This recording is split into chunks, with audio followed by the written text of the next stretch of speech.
एक शिफ्ट के अंदर, ये बात आपको ध्यान रखनी है, एक शिफ्ट में ये क्वेश्चन आपको 100% देखने को मिलेगा। ये प्रश्न, ठीक है, ये प्रश्न आपको 100% देखने को मिलेगा। क्या पूछा जाएगा?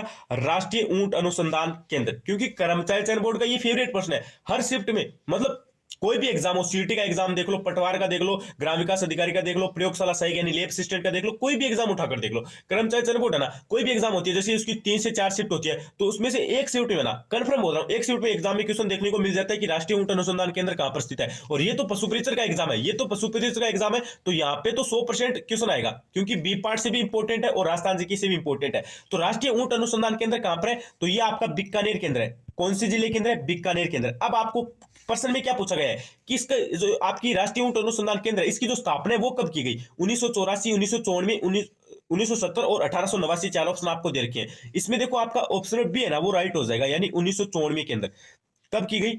राष्ट्रीय ऊंट अनुसंधान केंद्र की स्थापना कब की गई? 1994 के अंदर। दोनों प्रश्न आपको याद होने चाहिए। राष्ट्रीय ऊंट अनुसंधान केंद्र कहां पर है? बीकानेर के अंदर। स्थापना कब की गई? 1994 के अंदर की गई। Very good. अगला क्वेश्चन देखो।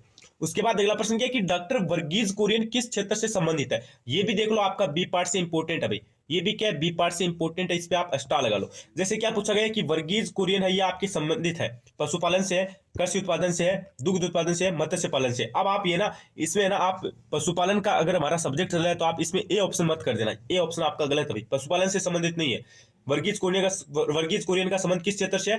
दूध उत्पादन से। अभी दूध उत्पादन से ऑपरेशन फ्लड कार्यक्रम शुरू हुआ था ना, वहां से उनका संबंधित है। और आपको पता है वर्गीज कुरियन की आपकी जो जन्म है, ठीक है, उसके अवसर पर आपको पता है वर्गीज कुरियन की स्मृति में आपको पता है दूध दिवस मनाया जाता है। कब? 26 नवंबर को। ये भी बात आपको ध्यान रखनी है। उनका संबंध किससे था? दूध उत्पादन से था। और दूध दिवस है वो आपको पता है वर्गीज कुरियन की जन्म दिवस की स्मृति में मनाया जाता है। चलो, ऑप्शन नंबर आपका सी राइट हो जाएगा।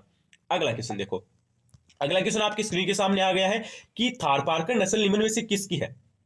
ये बताओ भाई, थारपारकर नस्ल है ना, ये निम्न में से किसकी है? बोला था ना गुरुजी, मजा आ जाएगा, बिल्कुल बोला था, क्योंकि लेवल है ना, आपको मुझे पता है कि जब आपको पता है आपने राजस्थान जीके पढ़ लिया, साइंस पढ़ लिया, मैथ पढ़ लिया, कोई भी दिक्कत नहीं हुई, लेकिन आप पार्ट बी को पढ़ने बैठे तो आपको बोरिंग सब्जेक्ट लगा। आप ये सोच रहे हो कि 45 क्वेश्चन हमारी राइट कैसे होगी, लेकिन मैं बता रहा हूं, अगर आप है ना बिल्कुल है ना बेसिक से पढ़ोगे ना, तो आपको मजा आ जाएगा पार्ट बी में। फिर आप ऐसे ही सोचोगे कि बस पूरे दिन पार्ट बी है वही पढ़ो, जीके को नहीं पढ़ो, साइंस को नहीं, क्योंकि आपका पार्ट भी है ना, ठीक है, पार्ट बी, इसमें कुछ आपके इंपॉर्टेंट क्वेश्चन है और कुछ ऐसे भी क्वेश्चन है जिनको अगर मना एकदम अच्छे से पढ़े ना तो उनमें मजा आ जाता है। तो इसमें क्या कह रहा है कि थारपारकर नस्ल है, ये निम्न में से किसकी है? घोड़े की है, बकरी की है, गाय की है, भैंस की है? थारपारकर नस्ल है ना, वो आपको पता है गाय की है भाई। थारपारकर नस्ल किसकी है? अरे गाय की है।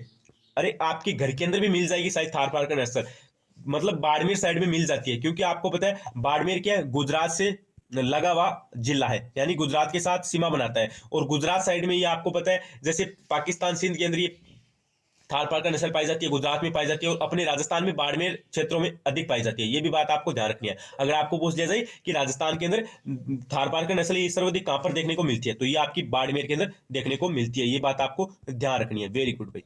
अगला क्वेश्चन देखो। उसके बाद देखो विद्यार्थियों, आपका अगला प्रश्न क्या करे कि केंद्रीय भैंस अनुसंधान संस्था कहां पर स्थित है? ये थोड़ा सा इंपॉर्टेंट है भाई।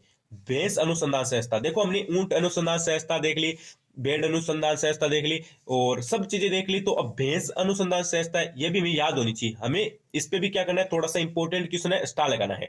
तो हिसार हरियाणा के अंदर है, करनाल हरियाणा में है, जयपुर राजस्थान में, उदयपुर राजस्थान में है। तो ये आपकी कहां पर है भाई? क्वेश्चन को पहले ध्यान से पढ़ लेना। क्वेश्चन आपसे क्या करे, केंद्रीय भैंस अनुसंधान संस्था कहां पर स्थित है? तो ये आपकी कहां पर हो जाएगी? आपकी हो जाएगी हिसार हरियाणा में। ऑप्शन नंबर कौन सा राइट हो जाएगा? ऑप्शन नंबर आपका ए राइट हो जाएगा। एक को लॉक कर दे क्या? बिल्कुल, एक को लॉक कर दो, ए ऑप्शन आपका राइट हो जाएगा। चलो, एक को लॉक कर देते हैं।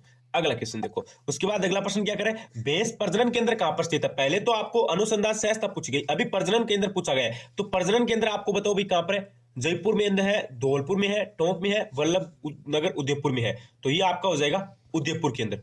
वल्लभनगर उदयपुर में क्या है? केंद्रीय भैंस प्रजनन केंद्र है भाई। ऑप्शन नंबर डी आपका गुरुजी राइट हो जाएगा। Very good. अगला क्वेश्चन देखो। उसके बाद देखो अगला प्रश्न है कि भैंस के गर्भकाल की अवधि कितनी होती है? ये इंपॉर्टेंट है भाई आपका, ये क्वेश्चन इंपॉर्टेंट है, इस पे आप स्टार लगा लो।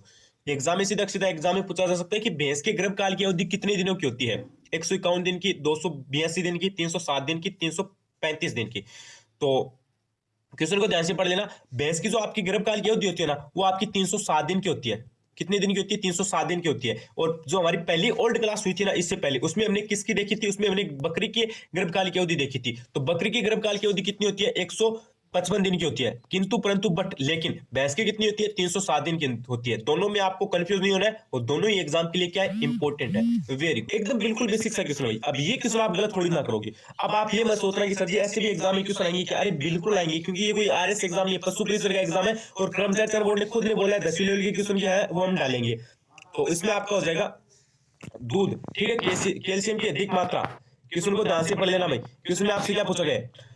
कैल्शियम की अधिकतम मात्रा किसमें पाई जाती है? दूध, मक्खन, सेब, और आपका एक यहाँ पे देख रहा है पनीर। तो इसमें आपका हो जाएगा ऑप्शन नंबर ए, दूध के अंदर। अगला क्वेश्चन देखो। उसके बाद अगला प्रश्न क्या करें? राजस्थान में सर्वाधिक पशु मेले किस जिले में लगते हैं? अब आपको पता है ये क्वेश्चन है ना, राजस्थान जी से भी इंपॉर्टेंट है, और आपका पार्ट भी है ना वहां से भी इंपॉर्टेंट है, क्योंकि आपको पता है पार्ट बी में पशु मेले अलग से टॉपिक दे रखा है। पशु मेले अलग से टॉपिक दे रखा है, वहां से इंपॉर्टेंट क्वेश्चन है। क्वेश्चन क्या कह रहा है? राजस्थान में सर्वाधिक पशु मेले किस जिले में लगते हैं? जैसे डूंगरपुर है, जालोर है, करौली है, नागौर है। तो सर्वाधिक पशु मेले आपको पता है कहां पर लगते हैं? अरे नागौर के अंदर लगते हैं। ऑप्शन नंबर डी राइट हो जाएगा। ये बात आपको ध्यान रखनी है, इंपॉर्टेंट क्वेश्चन है। सिंगल पर्सन सीधा सीधा यहां से इंपॉर्टेंट बन सकता है कि राजस्थान में सर्वाधिक पशु मेले किस जिले में लगते हैं। तो आपका राइट आंसर क्या होगा? नागौर के अंदर। डी को लॉक कर दें क्या? बिल्कुल, चलो डी को लॉक कर देते हैं। उसके बाद देखो अगला प्रश्न क्या है? गाय के दूध में पीला रंग किसके कारण होता है? ये देखो इंपॉर्टेंट अभी। अब आपको पता है, लगभग मैं बता रहा हूं, जो क्लास देख रहे हैं ना 70-75% विद्यार्थियों के घरों में गाय भैंस मतलब कुछ ना कुछ तो मिल जाएगा 100%। तो उनको तो ये पता होगा ना, आपको खुद को पता है कि भैंस की तुलना में गाय का जो दूध है उसका रंग क्या होता है? पीला होता है।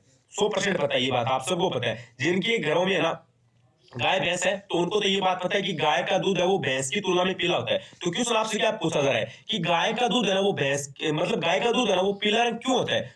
गाय के दूध का पीला रंग, गाय के दूध का पीला रंग किसके कारण होता है? लैक्टोज के कारण, ग्लूकोज के कारण, कैरोटीन के कारण, प्रोटीन के कारण। तो इसमें आपका हो जाएगा ऑप्शन नंबर सी राइट, यानी क्या हो जाएगा? कैरोटीन के कारण। गाय का दूध पीला होता है, ये किसके कारण होता है? कैरोटीन के कारण होता है। ऑप्शन नंबर आपका सी राइट हो जाएगा। चलो सी को लॉक कर देते हैं। Very good. अगला क्वेश्चन देखो। उसके बाद देखो विद्यार्थियों,